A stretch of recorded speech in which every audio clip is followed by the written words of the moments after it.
No, está bien, Ceci, no te preocupes, mientras lo tenemos ahí. Pero ustedes saben que yo veo los periódicos en mi celular, así que imagínense ver esa primera plana en lo que me abre la computadora, que es una computadora del tamaño del año del caldo, dicen en mi pueblo, o de la época de los dinosaurios. Así que se tarda, pero ya lo tenemos aquí. Afirman que pactó Bermúdez elección. Yo les decía eso, va a ser fundamental Hernán Bermúdez Requena para entender qué papel jugó el crimen organizado y si jugó alguno en en la elección de Adán Augusto Hernández como gobernador de Tabasco. Va a ser fundamental. Ya yo les decía al principio, ya hay testigos protegidos que advierten que Bermúdez Requena cobraba coimas, cobraba sobornos a la entonces grupo que controlaba el crimen organizado en Tabasco, Pelón de Playa, y que ese dinero lo inyectó a la campaña de Adán, o lo habría inyectado. ¿Es verdad o no? No lo sabemos, no lo sabemos, pero esto es interesante, eso es lo que va a salir en el juicio que eventualmente se le va a seguir. Um, Sanciona U por narco a diputada de Morena, sí, y fue alcaldesa de playas de Rosarito, allá en Tijuana, Baja California, y se llama Hilda Araceli Brown Figueredo. Ella lo niega, dicen que colaboraba con una célula del cártel Jalisco Nueva Generación, cuando era alcaldesa de Playas de Rosarito. Ahora es diputado, pero es nota de primera, claro que sí. Lo de Bermúdez, Requena les iba a decir, fíjense, Bermúdez Cuarón, pero quienes sean de Ciudad Juárez saben que de pronto se me iba a ir la idea con Jaime Bermúdez Cuarón, que es uno de los grandes maquiladores de Ciudad Juárez, un sinvergüenza, por cierto, pero de los grandes maquiladores y se apellida Bermúdez Cuarón, así que me iba a ir con la finta, pero es Bermúdez Requena, es nota de primera, va a ser por mucho tiempo. Y luego, vean, aquí cualquier periodista, cualquiera puede decir cualquier barbaridad, cualquier mentira que se le pegue la gana. Cualquier mentira que se le pegue la gana, pero si Ricardo Benjamín Salinas Pliego quiere parecerse a Trump, déjenme decirle lo que está haciendo Trump. El presidente de Donald Trump dijo que los reguladores federales deberían considerar revocar las licencias de transmisión de los presentadores de programas nocturnos que hablen negativamente. Así que Claudia puede seguir ese ejemplo de Donald Trump, que le revoquen la licencia de los canales de televisión a Salinas Pliego, que se la revoquen, pero sé que ya llegó, ya lo vi ahí en la pantalla a Norman Pearl, ¿y qué les parece si ahora vamos leyendo con Norman los periódicos, pero primero los saludamos, y ese Jaime Hernández que debe estar, o se quedó dormido, o se le fue de parranda, se le olvidó que el viernes es hoy, o está preparándose un café o está echándose la última siesta de los 10 minutos, ya saben que es peligrosísimo. Norman, ¿cómo estás? Buenos días. Hola, ¿qué tal, maestro Paco? Buenos días a la audiencia. Sí, seguramente el maestro Jaime Hernández consideró que ese es un viernes social y que por lo tanto debe de hacer cambios en su vida, ¿no? Seguramente estará llegando muy, muy pronto. Norman, la primera nota obligada, que siempre va a traer grandes, pues no sé, entre pena y un sentido de homenaje es para las víctimas del gran sismo de 1985 en la Ciudad de México. Hoy es un nuevo aniversario de conmemoración. Va a haber un simulacro a las 12 del día, segundo gran simulacro nacional. ¿A dónde vivías, Norman? ¿Qué hacías en 1985? Yo dirigía una empresa, una subdirección de Banamex y que contaba con 11 sucursales. Y en esa ocasión tenía un desayuno a las 7:30 de la mañana, me acuerdo muy bien, en un Sanborns. Estoy manejando mucha publicidad. Y salí hacia mi desayuno. Cuando llego al Sanborns, olía mucho a gas. Era un Sanborns que estaba en la colonia del Valle y olía mucho a gas. Y en ese momento, pues no llegó finalmente el cliente al que yo había invitado a desayunar y ya, simplemente regresé a mi casa, desayuné, le dije a mi mujer, oye, no, esto fue a las 8 de la mañana, porque yo tenía la cita, porque a mí me tocó el temblor en mi casa. Entonces, cuando regreso, le digo a mi mujer, oye, pues hay que tener mucho cuidado, y todavía con cierta ingenuidad le digo, recuerda que si hay vamos a ir una réplica, te pones abajo del quicio de la puerta, y con eso basta. Esa era un poco la recomendación generalizada, ¿no?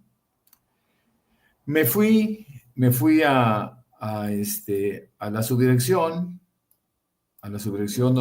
que yo dirigía, y cuando llego a la oficina, que estaba en un tercer piso, no pude subir porque las escaleras estaban todas tiradas, estaba todo destruido. Entonces después me fui a hacer un recorrido, perdón, dije Banamex, no, era Banca Serfín.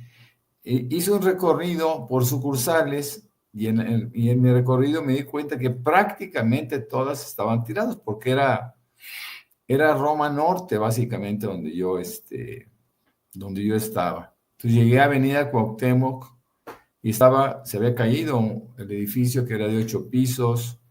Fui a otra sucursal que estaba en la esquina de Avenida Cuauhtémoc, que por cierto, ahí estaba narrando o estaban desarrollando un programa de radio, también un sexto piso o algo así, Ferriz Recón y otros compañeros de él.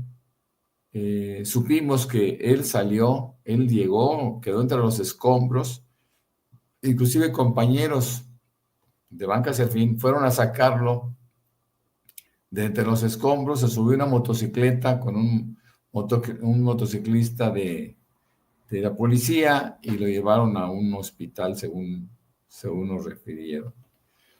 Fue algo espectacular, fue algo terrible, fue algo inédito hasta entonces para nosotros porque nunca habíamos visto tanto daño por un sismo y conforme yo fui haciendo el recorrido por sucursales, me di cuenta que prácticamente todas estaban dañadas, ¿no?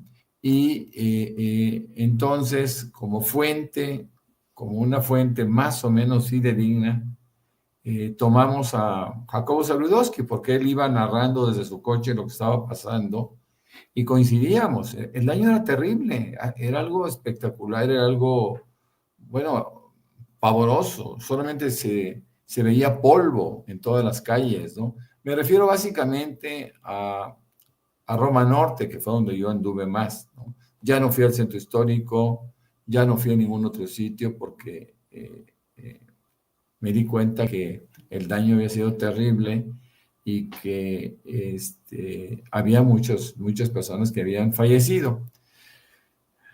Más tarde fui a un edificio donde vivía un amigo mío que estaba afuera, también en la calle San Luis Potosí. Llegamos en la calle de Coahuila y San Luis Potosí.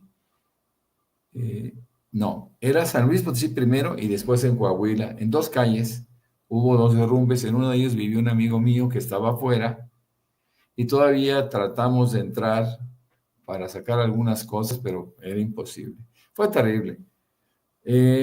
Posteriormente me dirigí a donde estaba el campo de béisbol del Seguro Social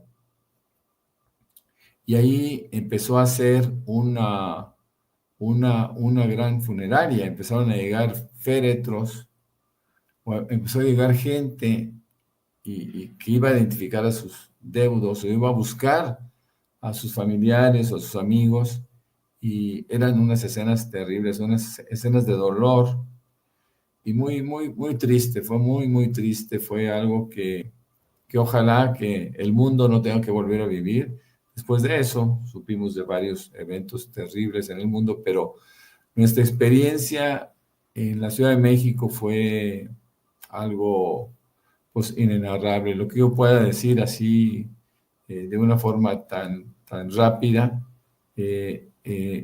realmente es algo que espero, insisto, que nadie más vuelva a vivir, porque fue algo espantoso. Desde entonces, yo creo que todos los habitantes de la Ciudad de México entendimos el mensaje de lo que representa un sismo y sus riesgos.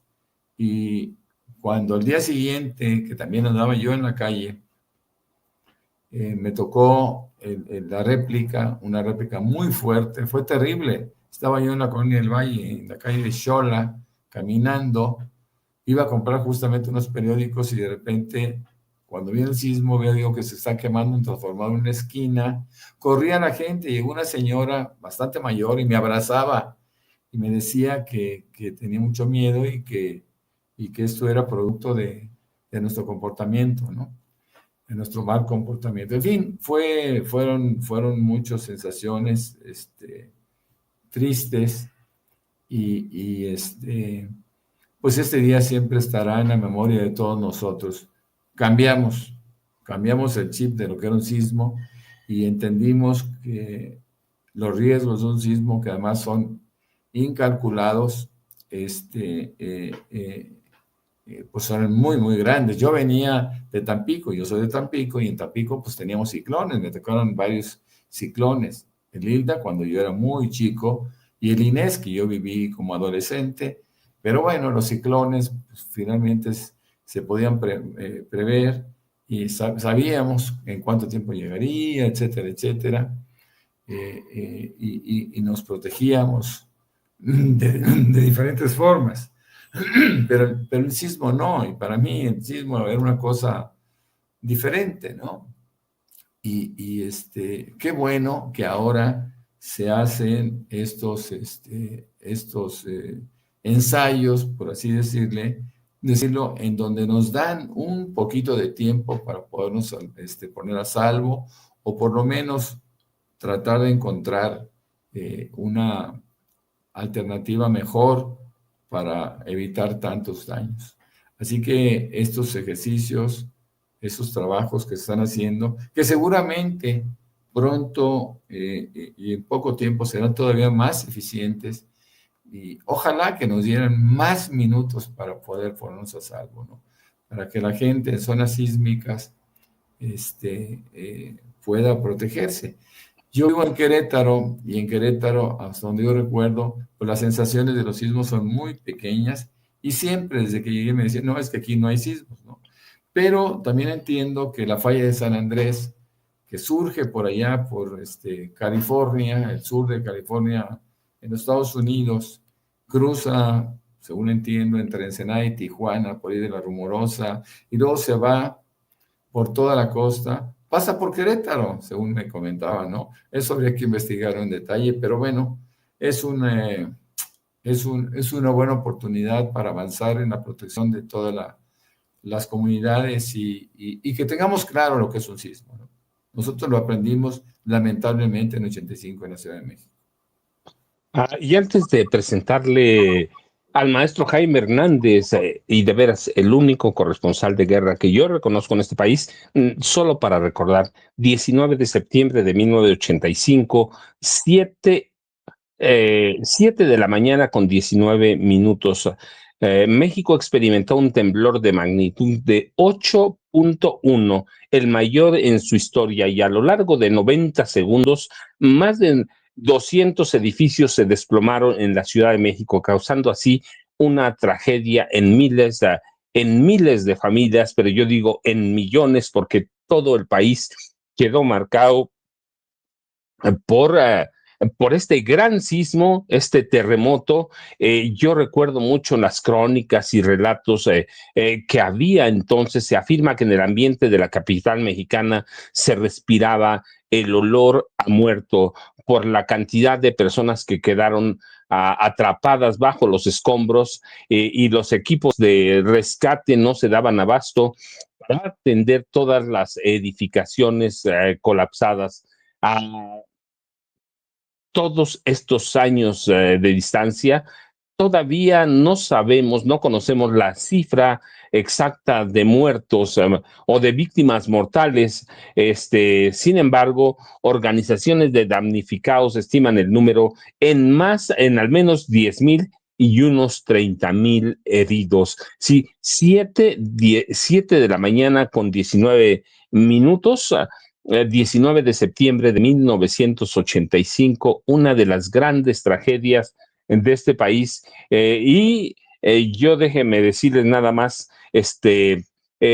como un apunte personal, porque lo investigué bien. El presidente Miguel de la Madrid Hurtado y su esposa Paloma Cordero tardaron en salir a apoyar a la población porque a la señora le daba horror, no le gustaba ver sangre, no le gustaba la pobreza. Miguel de la Madrid también odiaba la pobreza. Eso no era nuevo.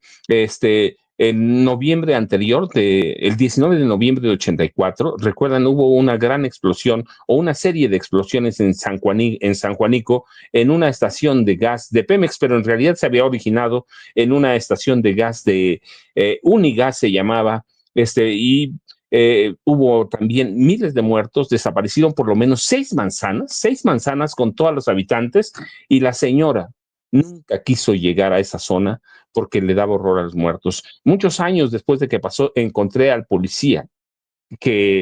policía al que le ordenaron abrirle a la caravana presidencial, no el 19, sino el 20 de noviembre, después del desfile, una ruta que llevara a San Juanico, pero la advertencia de ese policía que fuera a 5 kilómetros de San Juanico, porque a la señora Paloma Cordero le daba horror ver sangre y no quería ver la pobreza.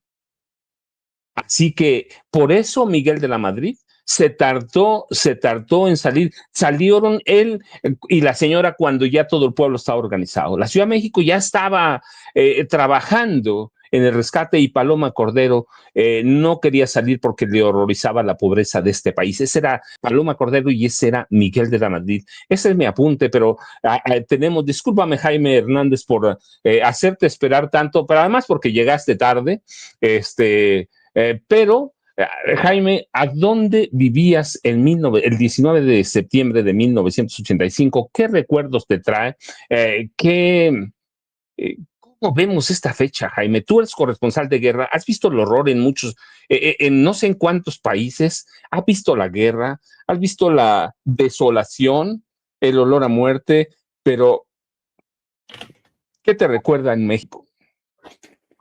Híjole, es que estamos hablando de 1985. Cada vez que ocurren este tipo de cataclismos, uno recuerda vivamente dónde se encontraba, ¿no? Yo me encontraba en mi casa, vivíamos en esa época ahí en Coyoacán, en la colonia del Carmen, eh, justamente como a una cuadra de la casa de Frida Kahlo, en la calle de París vivíamos. Y a esa hora, era normal que mi mujer y yo estuviéramos ya despiertos y preparándonos para ir a trabajar, y sobre todo para llevar a la niña, a nuestra hija mayor, a la escuela. Mi hija en ese momento, digo, mi esposa en ese momento se encontraba embarazada de nuestro segundo hijo,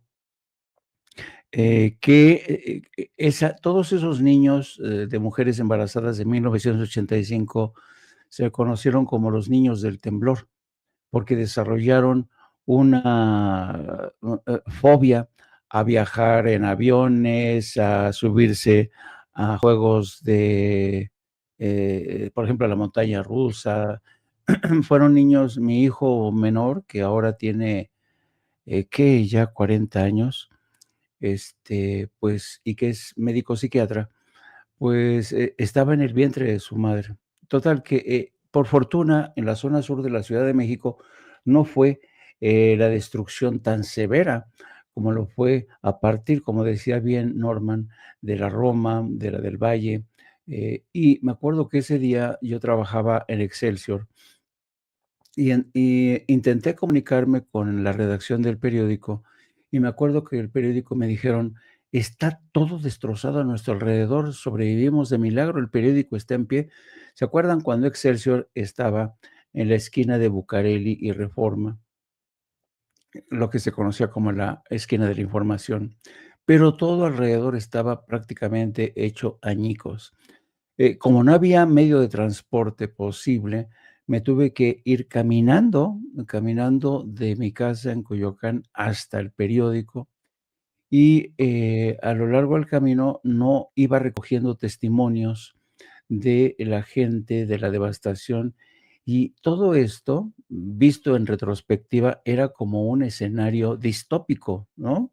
Edificios caídos, en la zona, en la Roma Norte, un desastre total, en la colonia Doctores, todo, el Hospital General se había venido abajo, y lo que más me sorprendió en esos momentos, en la primera hora de la mañana, fue la increíble solidaridad de toda la sociedad mexicana.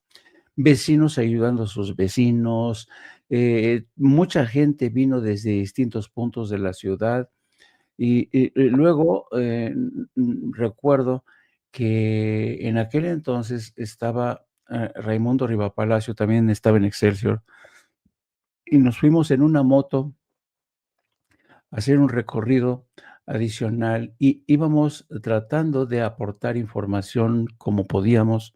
El único que, tuvo la ventaja comparativa de transmitir en directo se llamaba Jacobo Saludowski, que ya tenía de estos teléfonos, que podías transmitir, desde tu automóvil. Eran unos viejos teléfonos que llevaban una especie de batería pesada, pero, y yo creo que fue una de las grandes crónicas periodísticas de Jacobo Saludowski, honor al que honor merece. Jacobo habrá sido lo que habrá sido, pero era un estupendo cronista. Él iba narrando de lo que iba ocurriendo en la Ciudad de México y, poco a poco nos fuimos percatando de la dimensión de la tragedia. México se quedó incomunicado del mundo entero. Todas las comunicaciones se habían venido abajo. Todas, no había comunicación posible con el exterior. Y recuerdo mucho que ya cuando llegamos a Excelsior, el viejo edificio de Excelsior en Bucareli, los corresponsales de prensa extranjera, que estaban desesperados por enviar su información, nos pedían acceso a los únicos telex que estaban funcionando en la Ciudad de México, que eran los telex del Excelsior, y muchos, corresponsales extranjeros transmitieron sus noticias desde ahí. Hubo otros colegas corresponsales, por ejemplo, había, este corresponsal de la AP, no me acuerdo ahorita de su nombre, un corresponsal ya legendario, que era muy conocido entre el medio periodístico, se puso de acuerdo con otros colegas de otros medios y entre todos alquilaron un vuelo charter para llevar imágenes, porque no había posibilidades de transmitir las imágenes de la devastación. Entonces alquilaron un vuelo charter, se juntaron todos, estuvieron captando imágenes, se subieron a ese vuelo charter para sacar y difundir, las imágenes de ese desastre. Fue realmente devastador, pero al mismo tiempo demostró, primero la impericia del gobierno, la falta de reflejos del gobierno mexicano y, cómo la sociedad mexicana, actuó. Fue cuando yo creo que fue el gran despertar de la sociedad civil mexicana, cuando se dio cuenta que el gobierno los había abandonado a su suerte, cuando la sociedad civil despertó y dijo: El gobierno no va a venir a salvarnos, tenemos que rascarnos con nuestras propias uñas". Fue ahí donde nació, desde mi punto de vista, la conciencia de un movimiento social, imperecedero, que poco a poco fue cobrando conciencia política, fue cobrando músculo. Fue un fenómeno muy interesante. Y ahí también nace, mira qué bonito, nace el movimiento de los topos, que encabezaba el famoso Chino Mendoza. El Chino Mendoza y con su grupo de topos, les decían los topos, los bautizaron como los topos porque la habilidad que tenían para meterse entre los escombros y rescatar a seres humanos o cuerpos, los hizo internacionalmente famosos. Yo estuve con ellos trabajando como periodista, y quién me diría que muchos años después, cuando el gran tsunami de Banda Aceh en Indonesia y en Phuket en Tailandia, donde me trasladé a cubrir aquel cataclismo, me volví a encontrar a los topos cubriendo ¿se acuerdan de ese tsunami devastador en Indonesia? Que yo nunca había visto una devastación como la que se produjo en Indonesia y en Tailandia. Y ahí me volví a reencontrar con los topos que llegaron para prácticamente ayudar a la población civil. Así es que yo creo que el 19 de septiembre, hace 40 años, me queda en la memoria, en la retina de muchos de nosotros, marca, desde mi punto de vista, un punto de inflexión en el despertar social de una sociedad que se vio por primera vez solos ante una tragedia. Y yo me pregunto, ¿habría ocurrido lo mismo si tuviéramos como gobierno al actual 4T? El ejército mexicano se hubieran quedado, como ocurrió en aquel momento, como papanatas paralizados, sin saber qué hacer. Yo estoy seguro que no. El ejército mexicano hoy es uno de los ejércitos más profesionales que se han especializado precisamente en el auxilio a zonas de desastre. Y no me como más el tiempo, querido amigo. Muy buenos días, querido Norman Perry, querido Paco. Solamente una queja. Me estaban difamando porque estaban diciendo que me estaba dormido. No, señores, me estaba preparando un cafecito. No, Jaime, no te difamamos, ni hablamos más de ti. Bueno, sí hablamos, pero poquito, pero es viernes y se vale. El cuerpo lo sabe. Pero no se vayan, por favor. Las imágenes que estábamos viendo son de la plancha de la Plaza de la Constitución, del Zócalo, para que sigamos, ¿qué les parece? Aquí en vivo, el izamiento de bandera a media esta en memoria de las víctimas de los sismos de 1985 y sí, y claro, el de 2017 también. Es el asta bandera de la Plaza de la Constitución que va a encabezar la presidenta Claudia Sheinbaum Pardo. Así que podemos seguirlo, luego le paramos tantito, cuando termine, le seguimos, ¿qué les parece? Hasta que empiece la mañanera, pero no te difamamos, Jaime. Bueno, aquí lo podemos seguir, ¿qué les parece? La verdad es que luego, no sé si vamos a escuchar audio.